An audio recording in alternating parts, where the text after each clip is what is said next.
ওয়েলসের রাজকুমারী ডায়ানা ছিলেন চার্লস তৃতীয়ের প্রথম স্ত্রী।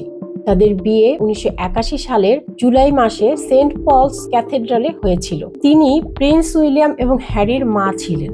তাদের বিয়ের পর কয়েক বছর ভালোভাবে দাম্পত্য জীবন চলেছিল, কিন্তু তারপর দাম্পত্য অসঙ্গতি ও বয়সের পার্থক্যের কারণে 1986 সালে ডায়ানা পরিবারের প্রাক্তন রাইডিং প্রশিক্ষক জেমস হিউইটের সাথে সম্পর্ক শুরু করেন। একই বছরে চার্লস তার প্রাক্তন বান্ধবী ক্যামিলা পার্কার বোলসের সাথে তার সম্পর্ক পুনরায় শুরু করেন। আজ আমরা প্রিন্সেস ডায়ানার কিছু প্রেমিক ও প্রেম সম্পর্কে জানব। ডোডি আল ফায়েদ জন্ম 15 এপ্রিল 1955 সালে, জন্মস্থান আলেকজান্দ্রিয়া, মিশর। ডায়ানা এবং ডোডি আল ফায়েদের প্রথম দেখা হয়েছিল 1986 সালে ডোডির বাবা মোহাম্মদ আল ফায়েদের স্পন্সর করা একটি পলো ম্যাচে। ডায়ানাকে ডোডির হাস্যরস এবং খামখেয়ালি ভাব প্রথম দেখাতেই আকর্ষণ করেছিল। 1996 সালে প্রিন্স চার্লস থেকে ডায়ানার বিবাহ বিচ্ছেদের পর তিনি 1997 সালের ডোডির সাথে ডেটিং শুরু করেন। ডায়ানা এবং ডোডির প্রেমের সম্পর্ক জনসম্মুখে আসে যখন British weekly newspaper Sunday মিররের 10 আগস্ট 1997 সালে দ্য কিস প্রতিবেদন করে। এই সংবাদ জনসাধারণের কৌতূহলে রূপান্তরিত হয়। প্রেস ও জনসাধারণ নতুন কোনো তথ্য বা দম্পতির চিত্রের জন্য মরিয়া হয়ে উঠেছিল। ডায়ানা ও ডোডি একবারও তাদের সম্পর্কের বিষয়ে জনসম্মুখে কথা বলেননি বা একসাথে কোনো পাবলিক অনুষ্ঠানে অংশ নেননি। মাত্র 3 সপ্তাহ পরে এটি ট্র্যাজেডিতে পরিণত হয়েছিল। 1997 সালে প্যারিসে একটি মারাত্মক গাড়ি দুর্ঘটনায় ডায়ানা এবং ডোডি মারা যান। জেমস লিফোর্ড হিউইট জন্ম 30 এপ্রিল 1958 সালে, ব্রিটিশ সেনাবাহিনীর একজন সদস্য ছিলেন।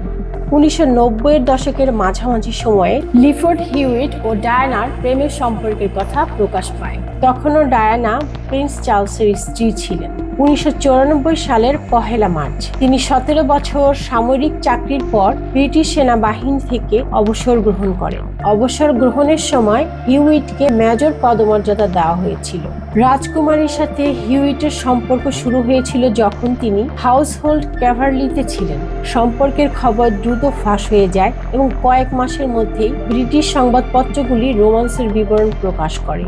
প্রথমে নাইজেল ডেপেস্টারের ডেইলি মেইল ডায়েরিতে এবং তারপর নিউজ অফ দ্য ওয়ার্ল্ডে একটি সম্পূর্ণ গল্প প্রকাশ করা হয়। 2003 সালে জেমস লিফোর্ড হিউইটের কাছ থেকে তাদের 64টি ব্যক্তিগত চিঠি পাওয়া যায়। জেমস লিফোর্ড হিউইটের সাথে ডায়ানার 5 বছরের সম্পর্ক ছিল। ব্যারি আলবার্ট মান্নাকি রয়্যাল প্রোটেকশন স্কোয়াডের একজন পুলিশ অফিসার এবং ডায়ানার দেহরক্ষী ছিলেন। তার সাথে ডায়ানার সম্পর্ক জানাজানি হবার পর মান্নাকিকে ডায়ানার দেহরক্ষী পদ থেকে বদলি করা হয়েছিল। মান্নাকি 1987 সালে একটি সড়ক দুর্ঘটনায় মারা যান, যা একটি ষড়যন্ত্র ছিল বলেই ধারণা করা হয়, কিন্তু তদন্তে এর কোনো প্রমাণ পাওয়া যায়নি। মান্নাকি বিবাহিত ছিলেন এবং তাদের 2টি কন্যা ছিল, মিশেল এবং ক্লেয়ার। 1992 সালে পিটার সেটলেনের রেকর্ড করা একটি ভিডিও টেপে ডায়ানা স্বীকার করেছেন যে 1985 থেকে 1986 সাল পর্যন্ত ব্যারি আলবার্ট মান্নাকির সাথে তিনি গভীরভাবে প্রেম করেছেন। জেমস গিলবে একজন সাবেক ব্রিটিশ অভিনেতা ছিলেন। 1992 সালে তিনি বিবিসি এর ইস্ট ইন্ডার্সে জ্যাক উডমানের চরিত্রে অভিনয় করে সবচেয়ে বেশি পরিচিত হয়েছিলেন। গিলবে 2014 সালে ডিসকভারি এজেন্সির ভাইস প্রেসিডেন্ট এবং গ্রুপ ক্রিয়েটিভ ডিরেক্টর হওয়ার আগে নেটওয়ার্কস ইউরোপের পরিচালক হিসেবে কাজ করেছেন।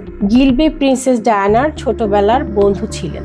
তাদের একটা অডিও প্রকাশ পায় যাতে গিলবে প্রিন্সেস ডায়ানাকে বারবার ডার্লিং বলেছিলেন এবং ডায়ানা প্রিন্স চার্লসের সাথে অসুখী ছিলেন বলে তাকে ডিভোর্স দিবে জানায়।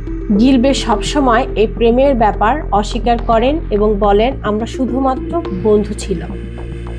অলিভার রেজিনাল্ড হোয়ারে একজন ইংরেজ ব্যবসায়ী ছিলেন। 1976 সালে হোয়ারে ডায়ান ডি ওয়াল্ডনার ডি ফ্রুন্ডস্টেইনকে বিয়ে করেন। ডায়ানার মা বার্নেস লুইস ডি ওয়াল্ডনার ছিলেন ব্রিটিশ রানী মায়ের ঘনিষ্ঠ বন্ধু। হোয়ারে এবং তার স্ত্রীর 3টি সন্তান ছিল, ট্রিস্টান, ড্যামিয়ান এবং অলিভিয়া। 1990-এর দশকে ওয়েলসের রাজকুমারী ডায়ানার সাথে তার সম্পর্ক ছিল। একদিন রাতে কেনসিংটন প্রাসাদ, যেখানে ডায়ানার অ্যাপার্টমেন্ট ছিল, সেখানে ফায়ার অ্যালার্ম বেজে ওঠার পর হোয়ার্ডকে একজন পুলিশ সদস্য একটি গাছের আড়ালে লুকিয়ে সিগার ধূমপান করতে দেখেন। আরেকটি অনুষ্ঠানে তাকে ডায়ানার গাড়ির ভেতর ঢুকতে দেখা গেছে বলে জানা যায়। হোয়ারের 23 আগস্ট 2018-এ ক্যান্সারে মারা যান। William David Charles Carling OBE একজন ইংরেজ প্রাক্তন রাগবি ইউনিয়ন খেলোয়াড়। তিনি ছিলেন ইংল্যান্ডের 22 বছর বয়সী সর্বকনিষ্ঠ অধিনায়ক। 1988 থেকে 1996 সাল পর্যন্ত 59 বার ইংল্যান্ডের অধিনায়কত্ব করে 72টি কাপ জিতেছিলেন। কার্লিং সাথে প্রিন্সেস ডায়ানার প্রথম দেখা হয়েছিল একটি জিমে। তাদের যখন পরিচয় হয় তখন কার্লিং জুলিয়াকে বিয়ে করেন, কিন্তু জুলিয়া কিছুদিন পরেই জানতে পারেন যে কার্লিং এর সাথে ডায়ানার প্রেম চলছে। এই ঘটনা জানার পরে জুলিয়া কার্লিংকে ডিভোর্স দিয়ে দেন এবং তার জীবন নষ্ট করার জন্য দুজনকেই দোষী মনে করতেন। জুলিয়া বলেছিলেন যে ডায়ানাকে আমি আমাদের দাম্পত্য জীবন তছনছ করার জন্য দায়ী করতে পারতাম, কিন্তু আমি তা না করে কার্লিংকে ছেড়ে দিয়েছি। কিছুদিন পর কার্লিং তার দোষ স্বীকার করে বলেছিলেন, আমি বোকার মতো কাজ করেছিলাম তখন।